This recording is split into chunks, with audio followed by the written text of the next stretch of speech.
Hello, everyone. We're going to do our briefing now. I would tell everyone the sun's shining and it's pretty outside. Try to go out and maybe get a little, air. That would be really good. I've got 2 or 3 things to go over with you. I think we'll be able to move along much quicker today. The first thing that I'd like to report is we had an Elkins police officer, that was Senior Patrolman Daniel Sayre, 25 years old, that was shot last night basically in an arrest that was going on. Had nothing whatsoever to do with this, the coronavirus in any way, but he's in good condition. He's at Ruby Memorial, and we just want our prayers to go out to him and his family, and always remember the great work that all of our police officers are doing all the way across our state. We have now 76 cases in our state, and that are confirmed. You notice that it's continuing to grow, and it's and our health officials will report on the curve that it's growing at. One thing I've got to address is just this, because I don't know how to say this other than this just makes me flat mad. That's all there is to it. I have been reported to on 2 different days by very senior people that we had a death.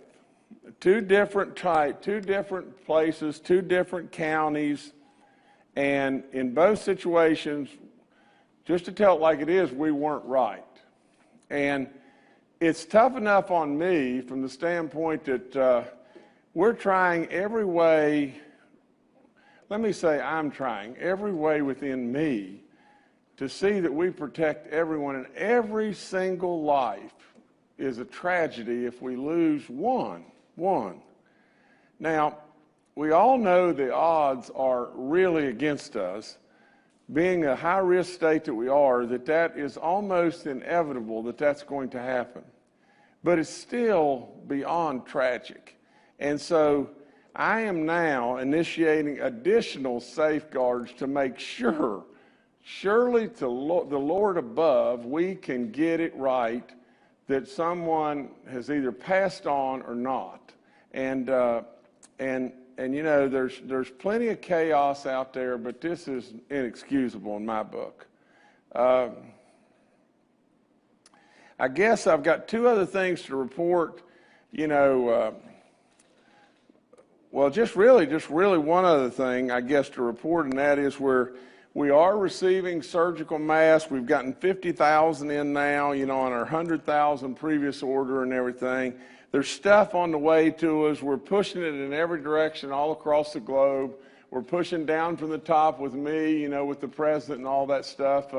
Every state, every governor, every city, everybody's screaming, for any kind of, supplies that are out there, and so we're in the food chain. We're going to make it happen. It's better. It's getting better, and so the long and the short of that is just simply this: we're getting supplies in. We'll continue to push in every way, shape, form, or fashion, and we're going to get the supplies in. So that's really all I've got today. Thank you, Governor. We're going to turn it over and take some comments from a few of our panel members. Up first, Secretary of State Mac Warner. The famous World War II leader, General George Patton, who, by the way, had some deep roots here in West Virginia, once said that a good plan violently executed now is better than a perfect plan next week. And that's what we've got with the election that's coming up. We've got a good plan, and we're vigorously executing that plan. And here's what that plan is. The basis of our democratic form of government is a voter casting a ballot. Given the coronavirus situation, things may be cleared up and they may not. But if you have concerns about the coronavirus, every voter in this state is eligible to vote an absentee ballot.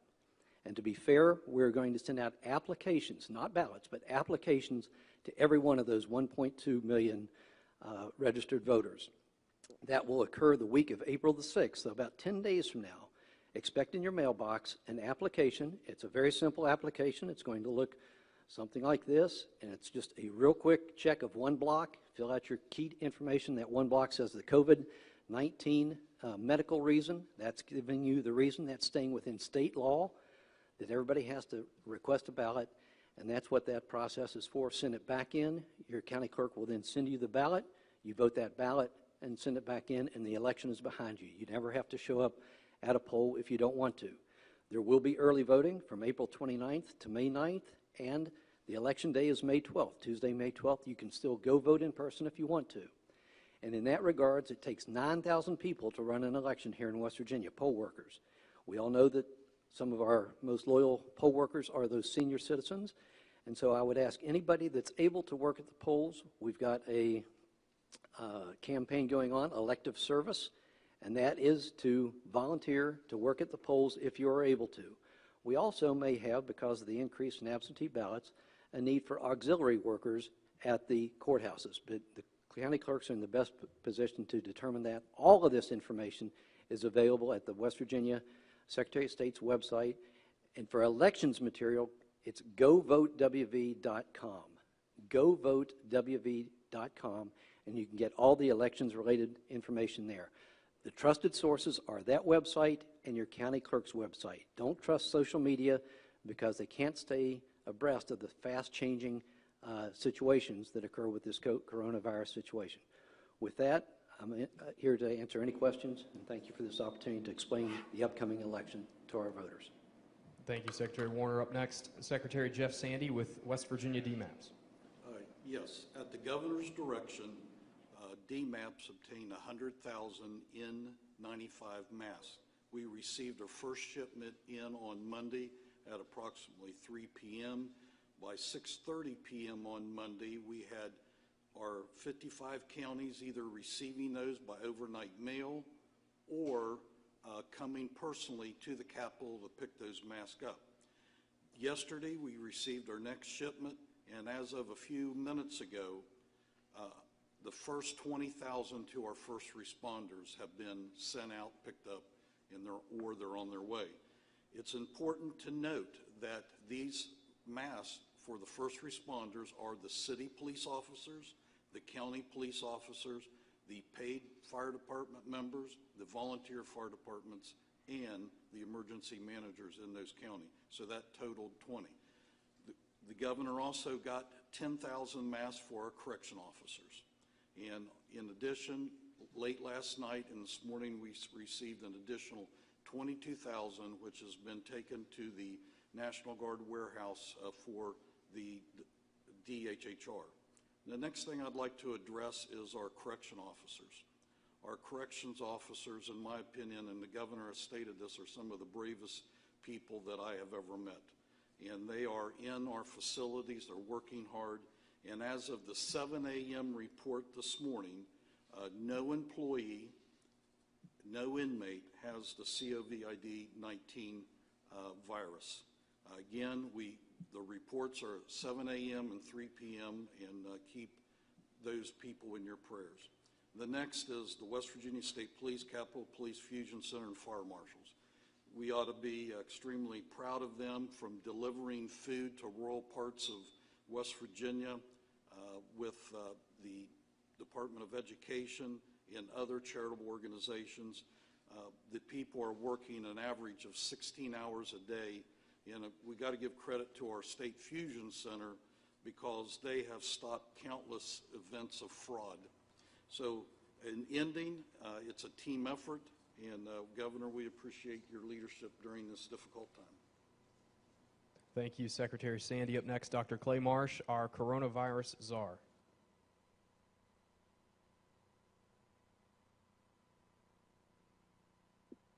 It's good to be with everyone, and I'll keep my remarks really short as well. So overnight, we have seen no real increased rate of positivity for the total number of tests that we have done, which is a good sign and means that we as a state are doing, to me, the right things at the personal level to try to protect ourselves, our neighborhood, our community, and our healthcare workers. And I think it's really important to double down and not to be complacent, which is staying at home as much as you can. And if you go out for essential supplies, And if you're going to go outside, go out and be separated from everybody else, because even clustering together, if people are outside together, can lead to exchange of the virus. Wash your hands very frequently. Don't touch your hands to your face.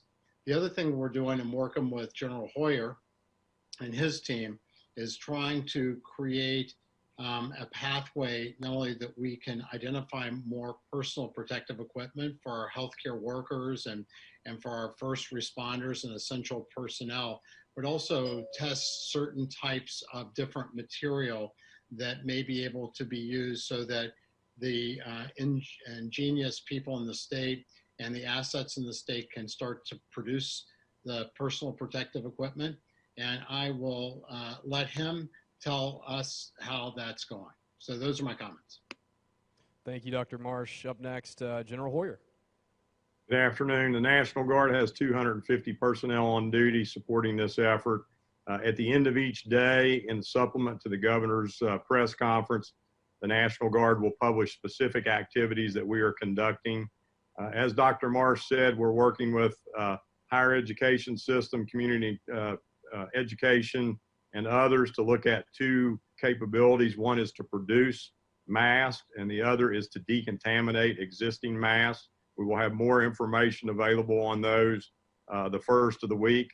And the last thing I would say is just, again, as the governor and Dr. Marsh have pointed out, we have to focus down as citizens on this over the next several days. We have a unique window of opportunity here, and if we follow the guidelines, as Dr. Marsh said, we believe we can continue to flatten the curve in the state of West Virginia.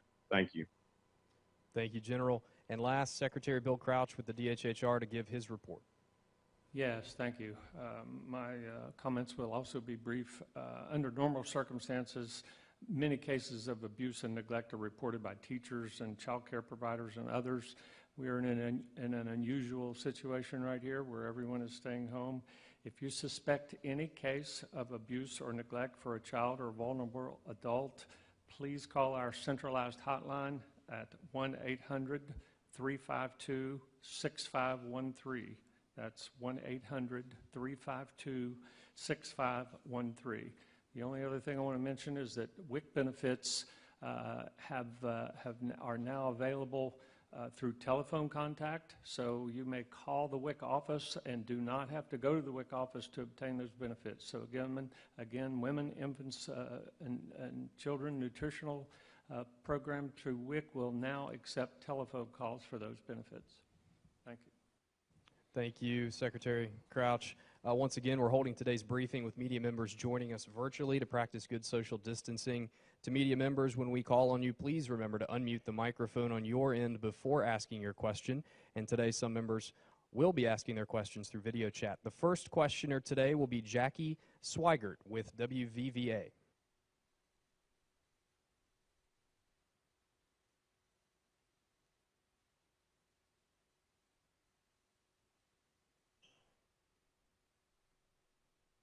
Jackie, please unmute your microphone.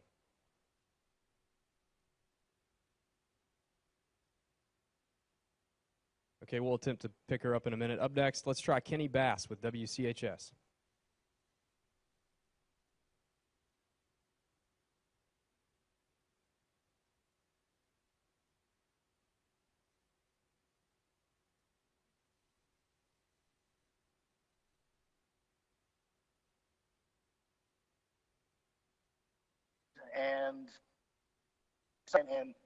and get outside to avoid Kenny, cabin fever. Kenny, please repeat your question. Yeah. Are we okay, guys? We are okay. Please repeat your question. Okay. Charleston Mayor Amy Goodwin has opened the Canal Boulevard tomorrow and Sunday to allow people to congregate outside. Unlike going to a lake or river or trail by yourself or with someone, this has the possibility of several people congregating in one place. Does that worry you in any way, Dr. Marsh?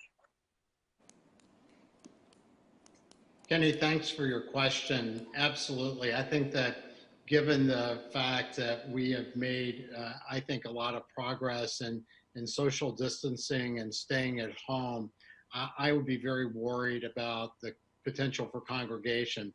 We know with this virus that one of the way it spreads is through droplet production. And we think about coughing and sneezing as part of the droplet. But as people talk, you can start to create some droplet connection. And with a clustering of people like that, I think in this particular situation, that is not the best idea. I'd add something to that too is, I don't know why that we have to continue to try to short hop one another and everything, make the next political move. It is silly, in all honesty, for a lot of people to congregate together, even though to go out and do exercise, which we would welcome you to do exercise, but it is absolutely silly, and there's not one of our healthcare people that believe that that is prudent to do, because really and truly all we're going to do, if several of us congregate together, we're going to see friends, and who knows, you may give somebody a hug, you know, you're going to go, the bathrooms are open, there are going to be lines with the bathrooms, whatever the situation may be, it is just not the thing to do. And you heard our Czar, our coronavirus Czar, just say just that. It's the wrong thing to do. And we're going to try to do anything and everything we can to prevent that from happening, but it's just not right. Okay, thank you, Kenny. Let's go back to Jackie with WVVA. Hey guys, can you hear me? Yes, we can. Awesome. Okay, this question is for Secretary Crouch. The DHR website seems to be behind actual numbers. For example, we had a confirmed case in Greenbrier County yesterday, but that's still not reflected. How and when is the website updated? The official count is updated every evening as we get the final count from the counties that come in, and as our own laboratory completes their results. Those are official because they're verified numbers. I've talked about trying to provide an unofficial report of that, but you reporters can look at every website out there and report on that. It's never official until we get that data and we get that information and we verify that information. So just as in other reporting that the governor spoke about, we need to be accurate and we need to be careful about that. So I've talked about trying to develop another system for you, but I'm not sure that's going to be workable. We have one system in the state that we utilize to confirm and verify cases and verify positive cases.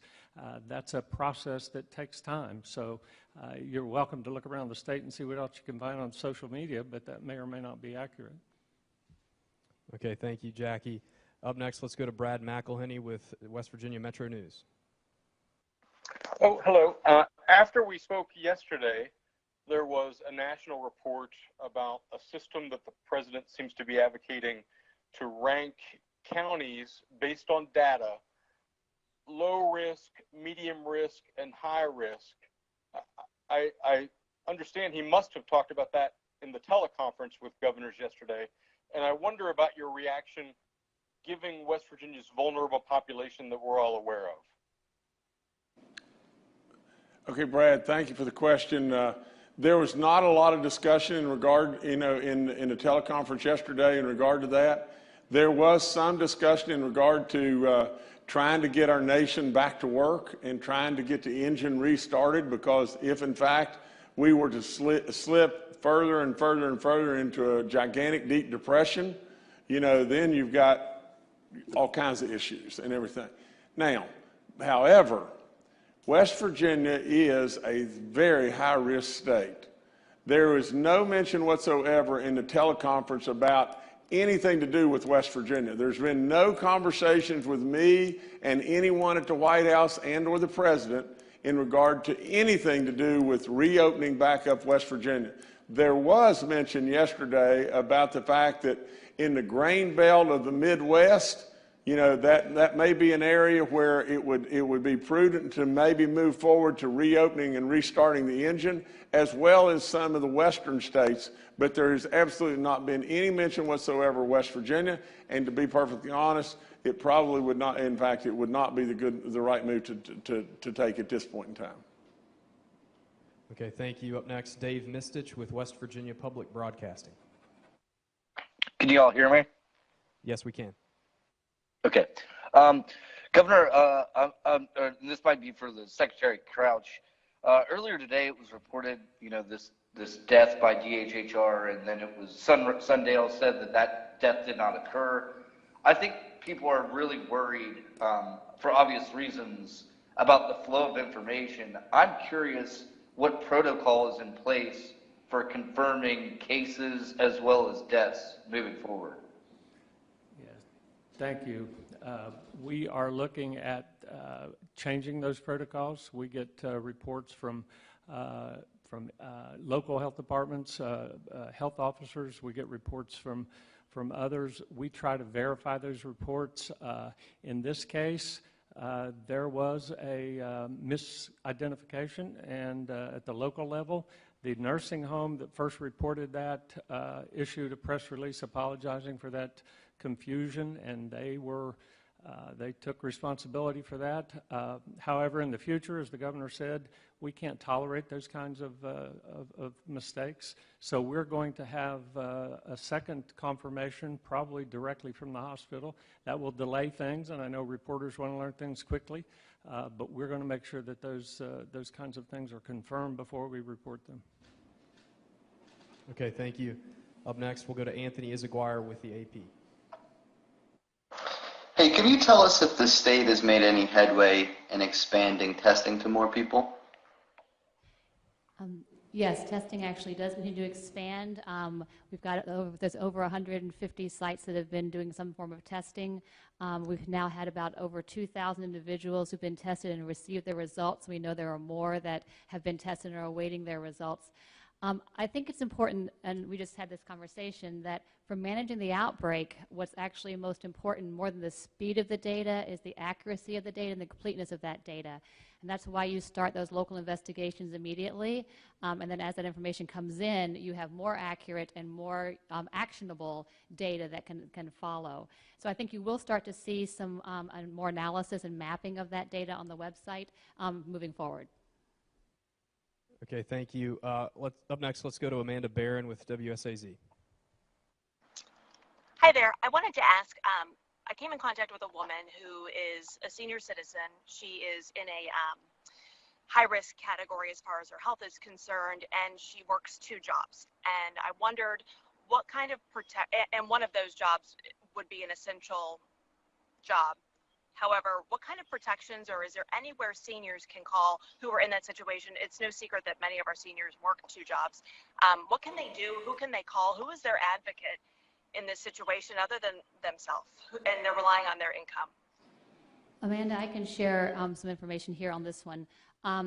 We actually are developing and finalizing to get out to folks today, because we had this question several times, in terms of some essential worker guidance or community guidance. So if you are needing to be out in the community and doing a function that you're needing to, say some of our folks have to go into homes, or you've got public service utility workers that are needing to enter homes. So there's guidance that's coming out there around, asking a question or 2 of the household before you go into the household, and how to handle those things. What kind of protective equipment might be helpful or important. So I think you'll see that guidance on the website, and I think people could use that every day as opposed to just the essential service workers. Okay, thank you, Amanda. Up next, Stephen Allen Adams with Ogden. Yes, Steve Adams of Ogden Newspapers here. Somebody had asked me about this yesterday, and I didn't. I've been saving it for today, but obviously we're talking, I think it was talked about yesterday, about having people self-quarantine that come to West Virginia from another state, particularly a state where the coronavirus cases were more positive. But of course, West Virginia is very much a border state with people from Ohio, Kentucky, Pennsylvania, Maryland, Virginia, all coming to work in West Virginia. Some of them obviously would be working essential jobs.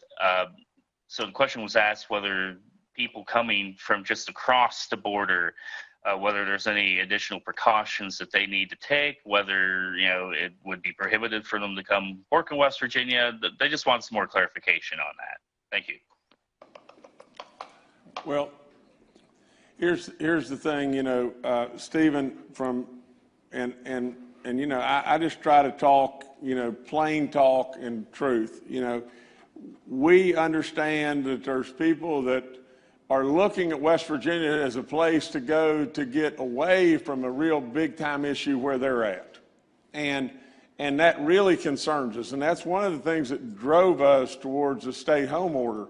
Now, it is absolutely essential that those people, especially those people coming from New York, that they quarantine themselves for 14 days. We need the assistance of people that are residents of West Virginia to report a violation of that. And as we see violations of that, we're going to aggressively try to address it. Now, I don't know of exactly what we can enforce, but we've got to have the knowledge out there to where people will understand the quarantining of themselves is very important if they come to West Virginia. And as we go further, what has been already pointed out, there has been no state that's lined up tanks at the border and said you can't come in here. And we're making real progress by doing what we're doing, but that is an absolute concern. Governor? So I also just want to make a quick comment. So I think that the governor is, of course, correct in his wanting to protect the state of West Virginia from people coming in to introduce the virus in the state. But I think the other important point to make sure that we are communicating is because this virus is a pandemic, we have to believe the virus could be anywhere. It could be carried in by somebody from New York, but it could also be carried by somebody in your neighborhood. So I think that it's really important that we use our own personal power to protect ourselves. And that's the instruction we've been given. 6 feet distance, wash your hands if you touch anything, don't put your hands to your face, stay in your house as much as you can with that family that's close to you or the people that you live with all the time. That's the way we start to break this spread and the speed of the spread, as well as trying to restrict people who might be coming from high indigenous areas. Okay, thank you. Up next, Charles Young with WV News. Hi, I know Secretary Sandy gave us an update on what is going on, in our jails and prisons. Yesterday, the West Virginia ACLU and other organizations called on the governor to issue an executive order reducing the prison population. Has any serious consideration been given to that? We have had meetings with the West Virginia Supreme Court. In fact, at 10 a.m. this morning, we continued those discussions with them. With the powers that the commissioner has under the West Virginia Code, we have released 70 non-violent offenders who were close to the end of their prison term. Okay, thank you. Up next, we'll go to Nathan Lane with Reuters.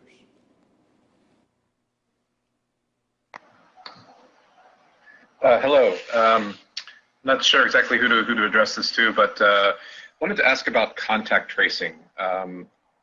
Hoping you could sort of explain or characterize the importance of contact tracing in your attempt to limit the spread in West Virginia, and then sort of confirm whether the idea is to do contact tracing for all of the infected cases that you have, and what kind of resources that you're putting towards this. I believe the National Guard is involved in this effort.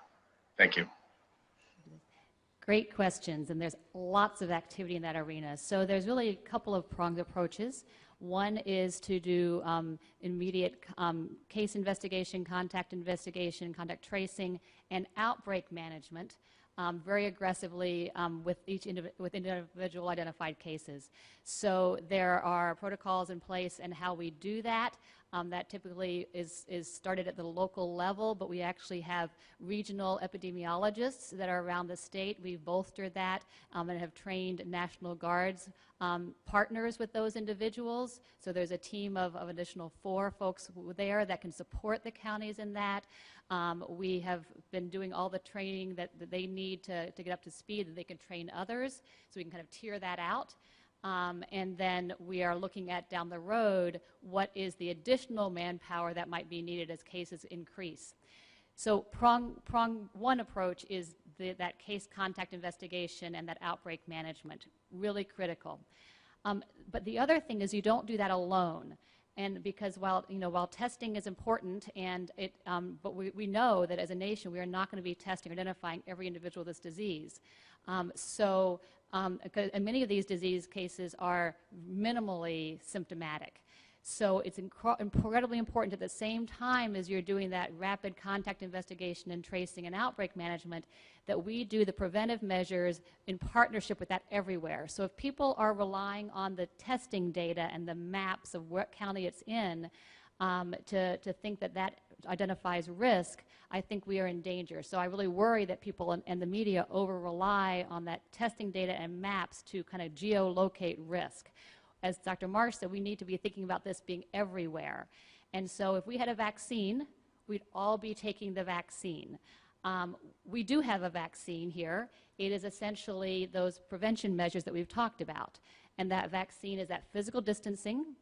That vaccine is that guidance of stay home if you are sick. So if you have illness, pretend as if that is consistent with COVID-19. Pretend it's COVID-19. Stay home till at least 3 days after fever has resolved off of any kind of medications like Tylenol or ibuprofen, that kind of thing. But at least 7 days total.